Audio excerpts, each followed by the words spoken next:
আজকে বানাচ্ছি ভাজা মিষ্টি। তো এই মিষ্টিটা কিভাবে বানালাম, একদম 10 টাকার সুজি দিয়ে এতগুলো মিষ্টি বানিয়েছি। কিভাবে বানালাম প্রথম থেকে শেষ অবধি ভিডিওটা দেখার অনুরোধ রইল। ভালো লাগলে অবশ্যই একটা লাইক করো, কমেন্ট করো আর সাবস্ক্রাইব করো। তো নমস্কার সবাইকে, কেমন আছো সবাই? আশা করি সবাই ভালো আছো। পাপিয়াকে নতুন ব্লগ ভিডিওতে স্বাগত। তো দেখো এবারে রেসিপিটা তোমাদেরকে দেখাই প্রথম থেকে। তো কড়াই চাপিয়ে দিয়েছি, আর শুকনো কড়াইয়ে আমি 1 প্যাকেট সুজি নিয়ে হালকা আঁচে কিছুক্ষণ ধরে ভেজে নেব। বেশিক্ষণ ভাজবো না, মানে জাস্ট একটুকু গরম করে নেব, তাহলেই হবে। তো দেখো আমার ভাজা হয়ে গেছে। এরপর আমি জল দিয়ে দিব। তো জলের পরিমাণটা একটু সুজি যে পরিমাণে করা হয় সেই পরিমাণ থেকে অল্প একটু কম দিতে হবে। যেহেতু একটা আমি ডো বানাবো, সেই জন্য সুজি জলটা একটু কম দেব। আর আমি মানে আঁচটা কমিয়ে মানে নিভিয়ে দিয়েছিলাম, কারণ তো পুড়ে যেত, সেই জন্য। তো এরপর আমি জল দিয়ে আঁচটা জ্বালিয়ে দিলাম গ্যাসে। তারপর অল্প একটু দুধ দিয়ে দিচ্ছি, এই দেখো গরুর দুধ দিয়ে দিচ্ছি। তো দিয়ে ভালো করে নেড়ে চেড়ে একটা ডো করে নেব। তো দেখো একটা ডো, শক্ত ডো তৈরি হবে। তো শুকনো শুকনো হয়ে এসছে, এবারে আমি নামিয়ে দেব, মানে গ্যাসটা অফ করে দেব। তো এবারে আমি চিনির সিরাটা বানিয়ে নিচ্ছি। তো চিনির সিরাটা বানিয়ে নিচ্ছি, 1 বাটি চিনি দিলাম, আর 1.5 বাটি মতন আমি জল দিয়ে একটা চিনির সিরা বানিয়ে নিচ্ছি। তো লাইনটা যাচ্ছে আর আসছে, এত ডিস্টার্ব করছে। আর আমি বারান্দায় যেহেতু রান্না করি, সেখানে জানালা নেই, তার জন্য অন্ধকার লাগে। তো চার্জার লাইটে জ্বলে, সেই জন্য হালকা আলোতেই করছি। তো চিনিতে দেখো 1 বাটি জল, আরও একটু জল দিয়ে দিলাম 1 বাটি চিনিতে। তারপর আমি একটা চিনির শিরা দিয়ে মানে করে নেব। এলাচ দিয়েছি, ছোট একটা এলাচ দিয়ে চিনির শিরাটা বানিয়ে নেব। এবার সুজির যে ডোটা তৈরি করেছিলাম সেটার সাথে আমি 1 প্যাকেট মানে আমুল দুধ মিশিয়ে নিচ্ছি, তাহলে স্বাদটা আরও বাড়বে। তো ছানা যেহেতু যাচ্ছে না, সেই জন্য আবার একটু আমি মানে আমুল দুধ দিয়ে দিলাম, আর একটু ময়দা দিয়ে দিলাম। বেশি না, অল্প, মানে যে পরিমাণ মিষ্টি করব তার থেকে মানে 10 ভাগের 2 ভাগ ময়দা দিলাম, বাকিটা 8 ভাগ সুজিই থাকবে। তো এই দেখো, তারপর ভালো করে চটকে চটকে মেখে নেব। তো আমি ভালো করে সব মিশ্রণটা মেখে একটা ডো তৈরি করে নেব। তো দেখো এইভাবে ভালো করে মিশিয়ে নিতে হবে। তো গরম থাকতে থাকতেই মাখাতে হবে, নয়তো কিন্তু ভালো মানে ডোটা তৈরি হবে না, শক্ত শক্ত দানা দানা হয়ে যাবে, হাতে লেগে যাচ্ছে, গরম লাগছে।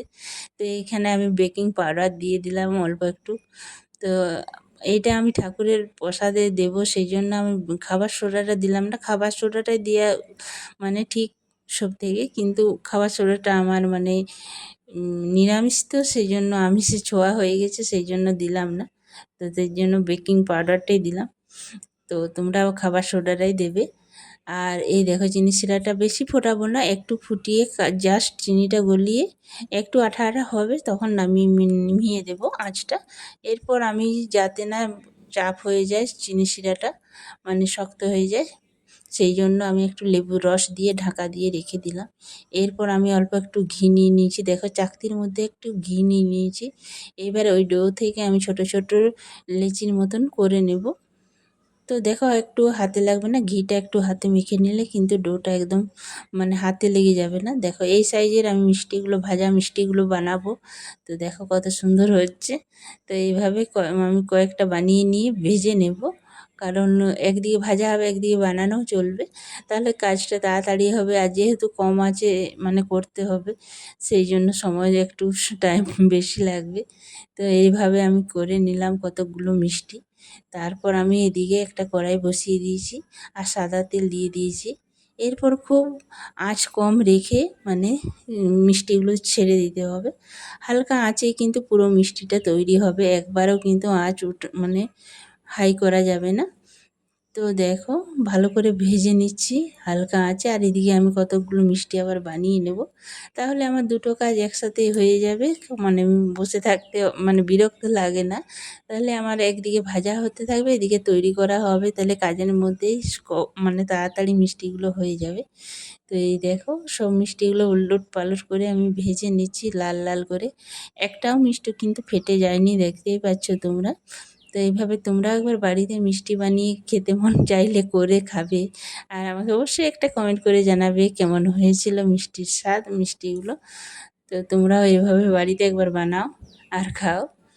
আর এই দেখো লাল লাল করে এরকম কম আছে কিন্তু ভেজে নিতে হবে, ভিতরে যেন কাঁচা না থাকে। আর জোরে মানে গ্যাসটা জ্বালিয়ে যদি হাই ফ্লেমে করো তাহলে কি হবে বলো তো, উপরটা ঠিক ভাজা হবে কি পুড়ে যাবে আর ভিতরটা একদম কাঁচা থাকবে। তার জন্য একদম আঁচ কমিয়ে কিন্তু এগুলো ভাজতে হবে, তাহলে ভিতর পর্যন্ত ভাজাটা খুব ভালো হবে। সেই জন্য তো দেখো এইভাবে লাল লাল করে ভেজে আমি চিনির শিরায় ডাইরেক্ট দিয়ে দিচ্ছি। চিনির শিরায় দিয়ে আমি এখন ঢাকা দিয়ে রেখে দিচ্ছি। মানে এগুলো তুলে নেব না, এগুলো আমি 6-7 ঘন্টা মানে ওই মিষ্টি রসে ভিজানো থাকবে। তো আমাদের এখানে কালকে বিপত্তারিণী হলো, তো সেই জন্য মিষ্টি ঠাকুরের জন্য করলাম। আরও অনেক কিছু ভোগ করেছি, সেটা পরে আমি ব্লগ ভিডিওতে দেখাবো।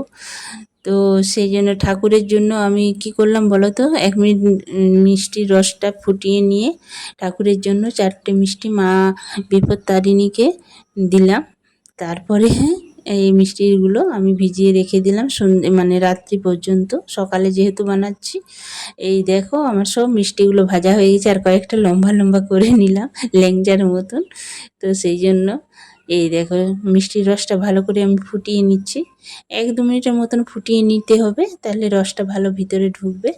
আর তাও কিন্তু 5-6 ঘন্টা মিষ্টিটা রসে ভিজিয়ে রাখতে হবে, নয়তো মিষ্টি রস পুরোপুরি ভিতরে ঢুকবে না। সেই জন্য তো আমি ঠাকুরের জন্য নেব বলে একটু 1-2 মিনিট ভালো করে ফুটিয়ে নিয়ে 2-4টে মিষ্টি ঠাকুরের মা বিপত্তারিণীকে দেবো বলে মানে নিয়েছিলাম। সেই জন্য ভালো করে 2 মিনিট ফুটিয়ে নিলাম।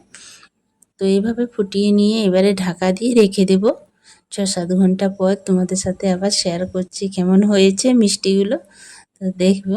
আর একটাও মিষ্টি কিন্তু ফেটে যায়নি, তোমরা দেখতেই পাচ্ছ পুরো মিষ্টিগুলো কিন্তু গোটা গোটা আছে, তার মানে পারফেক্ট আমার মানে ডোটা হয়েছিল। পারফেক্ট ডো না হলে কিন্তু মিষ্টিগুলো ভেঙে ভেঙে যাবে, নেতিয়ে যাবে। সেই জন্য তো এই দেখো আমি রাত্রিবেলায় দেখাচ্ছি, ওই 8টা 8:30 নাগাদ দেখাচ্ছি। তো দেখো মিষ্টিগুলো রস একদম ভিতরে ঢুকে গেছে। আমার মিষ্টির রসটা একটু কম হয়ে গেছে, তো অনেকগুলো মিষ্টি সেই পরিমাণে আর একটু রসটা হতো। তো তোমরা বেশি মিষ্টি করলে কিন্তু রসটা একটু বেশিই করবে, তো আমার ওইটাই একটু কম হয়ে গেছে। তো দেখো তাও ঠিকঠাকভাবে রস ঢুকেছে, আর মিষ্টিগুলো ভিতর পর্যন্ত কিন্তু কাঁচা নেই, দেখতেই পাচ্ছ কতটা সুন্দর হয়েছে। আর নরম তুলতুলে মানে মুখে দিলেই মিলিয়ে যাবে। তো আমার মিষ্টির ভিডিওটা কেমন লাগলো অবশ্যই একটা কমেন্ট করে জানাবে। দেখা হবে পরের